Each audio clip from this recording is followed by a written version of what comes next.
बिस्मिल्लाहिर्रहमानिर्रहीम। Students of 9th class Punjab board, हम पढ़ रहे थे chapter number 2 kinematics.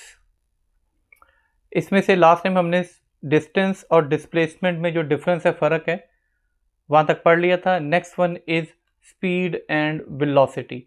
Speed and velocity जो है ये दो डिफरेंट टर्म्स हैं। स्पीड किसे कहते हैं? जो अक्सर आप जाते हैं गाड़ी में बैठे हो तो स्पीड, अगर हम गाड़ी का मीटर देखें तो ये स्पीडोमीटर होता है। तो स्पीड हमें क्या बता रही होती है कि total distance divided by total time, कि कोई बॉडी है उसने कितना डिस्टेंस ट्रेवल किया और कितने टाइम में किया। अगर आ जाता है 100 किलोमीटर पर आवर, इसका क्या मतलब है कि अगर गाड़ी इसी स्पीड के साथ चलती रहती है तो ये 1 घंटे के बाद 100 किलोमीटर फासला तय कर लेगी। अब देखें स्पीड का फार्मूला होता है डिस्टेंस ओवर टाइम, कि बॉडी ने कितना डिस्टेंस ट्रेवल किया और कितने टाइम में किया, यही उसकी स्पीड होती है। तो डिस्टेंस जो है वो नॉर्मली तौर पर मीटर्स में, और टाइम जो है ना उसका यूनिट सेकेंड्स होता है।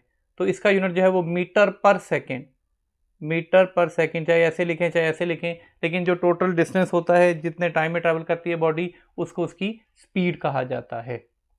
और स्पीड जो है ये एक स्केलर क्वांटिटी है, इसकी कोई डायरेक्शन नहीं होती, और इसका यूनिट मीटर पर सेकंड भी हो सकता है, या फिर अगर बड़ा यूनिट यूज़ करते हैं थोड़ा सा तो किलोमीटर पर आवर भी हो सकता है। कितने किलोमीटर कितने मीटर में किया है वो यूनिट कन्वर्ट कर सकते हैं हम। नेक्स्ट वन आ जाता है इंस्टेंटेनियस स्पीड। इंस्टेंटेनियस जहां पर भी आ जाएगा ना उसे कहेंगे बस एक खास लम्हे के दरमियान। सो किसी भी व्हीकल की स्पीड जो कि स्पीडोमीटर से शो हो रही होती है, ठीक है, वो इंस्टेंट स्पीड होती है। इसको इंस्टेंटेनियस स्पीड का नाम दिया जाता है, क्योंकि उस वक्त क्या स्पीड है गाड़ी की वो बता रही होगी एट द टाइम ऑफ, एक लम्हे के दरमियान जो होती है वो। अब अगर आप हल्का सा जो है एक्सीलेटर ज़्यादा कर देंगे तो स्पीड तेज़ हो जाएगी, तो वो स्पीड अब चेंज होगी, तो नई स्पीड जो होगी वो उस मौके पे उस वक्त गाड़ी की जो स्पीड है वो इंस्टेंटेनियस स्पीड कहलाती है। ऐसे ही एवरेज स्पीड है। एवरेज स्पीड कहते हैं कि जैसे, अच्छा, जब भी एवरेज आ जाएगा तो एवरेज का क्या होता है कि sum of quantities divided by number of quantities. तो इस तरीके से जो एवरेज स्पीड हो जाएगी हमारे पास, एवरेज स्पीड, तो स्पीड क्या था, डिस्टेंस ओवर टाइम, तो यह आ जाएगा total distance divided by total time.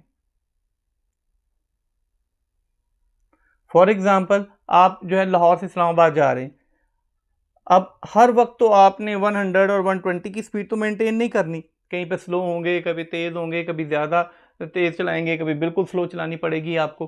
तो ये तो उसी को स्पेसिफिक स्पीड ना होगी, तो उसके लिए एवरेज स्पीड आप देखेंगे कि आपने जो है वो 1 o'clock अब घर से निकले और 5 o'clock वहाँ पहुँच गए। आपको पता है कि सपोज करो कि 400 किलोमीटर का डिस्टेंस है, तो टोटल डिस्टेंस कितना है 400 किलोमीटर्स। आपने लगाए 4 आवर्स, 4 घंटे आपको लग गए, आप कहीं भी तेज़ हुए, कहीं पे स्लो चलाई, जैसे भी 4 घंटे बाद आप पहुंच गए। तो इस तरीके से जो आपकी स्पीड होगी, average speed, total distance divided by total time.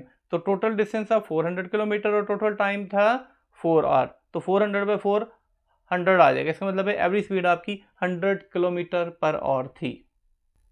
Next one is velocity. अब जो स्पीड है ये बेसिकली डिस्टेंस से रिलेट करती है, ठीक है ना, कि जितना डिस्टेंस डिवाइडेड बाय जितना टाइम, यानी कि change in distance over time. तो ये तुम्हारी हो गई स्पीड। फिर ये एक होगी स्केलर क्वांटिटी। लेकिन जो वेलोसिटी है, वेलोसिटी कहते हैं कि बेसिकली चेंज इन डिस्प्लेसमेंट, और जब rate of change of displacement with respect to time, जब भी कहीं पर भी रेट आ जाएगा, इसका मतलब हो जाएगा कि आपने इसको टी से या टाइम से डिवाइड करना है, यानी टाइम के हिसाब से कितनी है। सो वेलोसिटी क्या है, the net displacement of a body in unit time, यानी कि जो टोटल वेलोसिटी है उसकी डिस्प्लेसमेंट है उसकी डिवाइडेड बाय टोटल टाइम, और ये एक वेक्टर क्वांटिटी है। अब फॉर एग्जांपल अगर एक गाड़ी है, ठीक है, वो 100 किलोमीटर पर आवर की स्पीड से जा रही है, उसने पहले 1 घंटे में भी 100 किया, दूसरे में भी 100 किया, तीसरे में भी, और उसकी डायरेक्शन भी चेंज नहीं हुई, ना तो टोटल डिस्टेंस ट्रेवल चेंज हुआ ना ही डायरेक्शन, तो ये वेलोसिटी है, ठीक है। अगर कोई ए से बी पॉइंट की तरफ कर्व पाथ में किसी भी बात में करता है, ठीक है, तो उसके बाद जो उसके दरमियान में स्ट्रेट लाइन हो जाएगी, अगर कोई कर्व पाथ में कर रहा है ऐसे, तो जो स्ट्रेट लाइन ड्रॉ कर रहा होगा उसके दरम्यान में शॉर्टेस्ट जो हो जाएगी वो हमारा डिस्प्लेसमेंट था, तो उसी में जैसे जैसे चेंज होता जाएगा तो हमारे पास वेलोसिटी आ जाएगी। कहते if a body moves from A to B along a curve path as in the figure the displacement the straight line, तो स्ट्रेट लाइन होगी। एवरेज वेलोसिटी, एवरेज वेलोसिटी अभी बताया मैंने, जब भी एवरेज आ जाएगा टोटल ओवर टाइम, ठीक है। तो एवरेज वेलोसिटी क्या हो जाएगी, वेलोसिटी था rate of change of displacement, तो आ जाएगा total change in displacement divided by total time. So velocity v average is equal to d by t, change in displacement divided by total time. और ये एक vector quantity है, इसकी ख़ास direction हो सकती है क्योंकि ये शॉर्टेस्ट डिस्टेंस होता है। तो जैसे जो है वो डिस्प्लेसमेंट जो है वो वेक्टर क्वांटिटी थी, ये उसी को चेंज कर रहे हैं, यानी उसी की आगे आगे आगे चेंजिंग की रेट बयान कर रहे हैं, तो लिहाजा ये भी एक वेक्टर क्वांटिटी ही है। देखें uniform and non uniform. Uniform किसे कहते हैं, एक जैसी, जो चेंज नहीं होती। कहते हैं the velocity is said to be uniform if speed and direction of a moving body does not change. पहले एक मिनट में उसने 1 किलोमीटर नॉर्थ की तरफ किया, अगले 1 मिनट में फिर दोबारा 1 किलोमीटर नॉर्थ की तरफ, फिर अगले 1 मिनट में नॉर्थ की तरफ, फिर अगले 1 मिनट में 1 किलोमीटर नॉर्थ की तरफ। तो ना तो डायरेक्शन चेंज हुई, ना ही उसका तय करता फासला चेंज हुआ, और ना ही टाइम चेंज हुआ, एक ही से चलता जा रहा है। तो ये यूनिफॉर्म जो है वो वेलोसिटी कहलाती है। जबकि नॉन यूनिफॉर्म जो चेंज हो रहा है, इसमें से कोई भी चीज़ चेंज हो जाए, स्पीड चेंज हो जाए, डायरेक्शन चेंज हो जाए, टाइम चेंज हो जाए, तो इसको जो है वो वेरिएबल वेलोसिटी का नाम देते हैं। क्यों, अब फिर वेरिएबल वेलोसिटी, अब वेलोसिटी नहीं रही, ठीक है। अब वेलोसिटी की जगह पे एक्सेलरेशन प्रोड्यूस हो गई है। एक्सेलरेशन कहते हैं rate of change of velocity. Rate of change of velocity, जैसे ही वेलोसिटी चेंज होगी साथ ही एक्सेलरेशन प्रोड्यूस हो जाएगा। एक्सेलरेशन है ही rate of change of velocity. अब सपोज करें कि एक गाड़ी जा रही है, इसकी इनिशियल वेलोसिटी vi है, ये जा रही है, और उसके बाद जो है इसकी थोड़ी सी वेलोसिटी ज़्यादा हो जाती है, वो vf हो जाती है।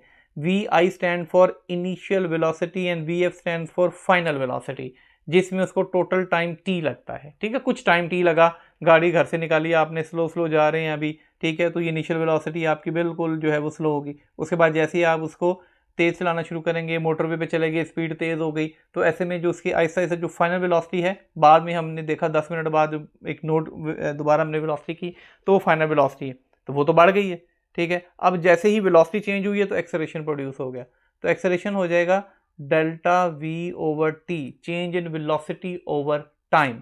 और जब भी आ जाता है डेल्टा वी बराबर होगा v f minus v i, यहाँ पुट कर देते हैं। तो acceleration is equal to v f minus v i over t, यही जो है वो एक्सेलरेशन होता है। अब यहीं से हम फर्स्ट इक्वेशन ऑफ मोशन भी ड्राइव कर सकते हैं। ये देखें, ये टी डिवाइड हो रहा है, उधर जाकर क्या हो जाएगा, मल्टीप्लाई। तो a t is equal to v f minus v i, इसको उठा के उधर ले जाएं, तो v f is equal to v i plus a t. हम यहाँ से फर्स्ट इक्वेशन ऑफ मोशन भी डिराइव कर सकते हैं। इसे नेक्स्ट टॉपिक जो है वो ग्राफ्स हैं और ग्राफिकल रिप्रेजेंटेशन है, उसके लिए एक अलग से लेक्चर जो है वो मैं अपलोड कर दूंगा, क्योंकि वो ग्राफ साथ होगा और एक दो एग्जांपल्स के साथ करा दूंगा। जैसे मैं मैट्रिक और जो केमिस्ट्री और दूसरे साथ विद एग्जांपल्स करवा रहा हूँ, तो वो फिर ज़्यादा आपके लिए ईजी हो जाएगा। तो लिहाजा इसके साथ ये कर लेते हैं, उसका लेक्चर एक अलग बाद में अपलोड कर दूंगा मैं। नेक्स्ट देखें, free fall acceleration. Free fall यानी कि आज़ादाना गिरते हुए।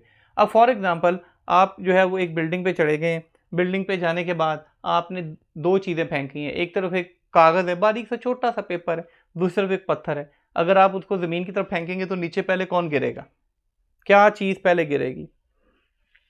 जाहिर सी बात है आपके ज़हन में आएगा पत्थर गिरेगा। ऐसा नहीं होता, ऐसा नहीं होता, बल्कि दोनों चीज़ें एक ही टाइम पे नीचे की तरफ आ रही हैं। नॉर्मल कंडीशन में तो ठीक है कि पत्थर आ जाएगा, लेकिन जो ये पहले जो है दोनों चीज़ें जो है वो एक ही टाइम पे नीचे गिरेंगी। इस चीज़ का जिक्र सबसे पहले जो है वो गैलीली ने पिसा के लीनिंग टावर से मुख्तलिफ चीज़ों को गिरा के नीचे की तरफ गिरा के और फिर ये एक्सपेरिमेंटली प्रूव किया।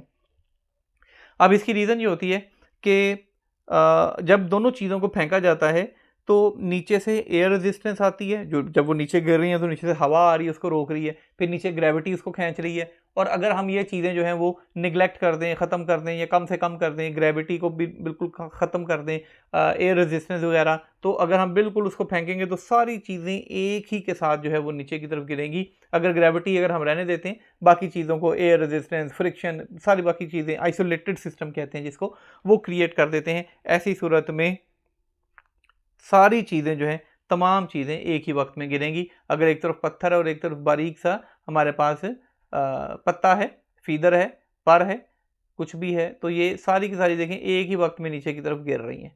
तो इसको जो है वो फ्री फॉल एक्सेलरेशन कहते हैं, जिसको ग्रेविटेशनल एक्सेलरेशन कहते हैं, और ये वैल्यू जी की वैल्यू होती है।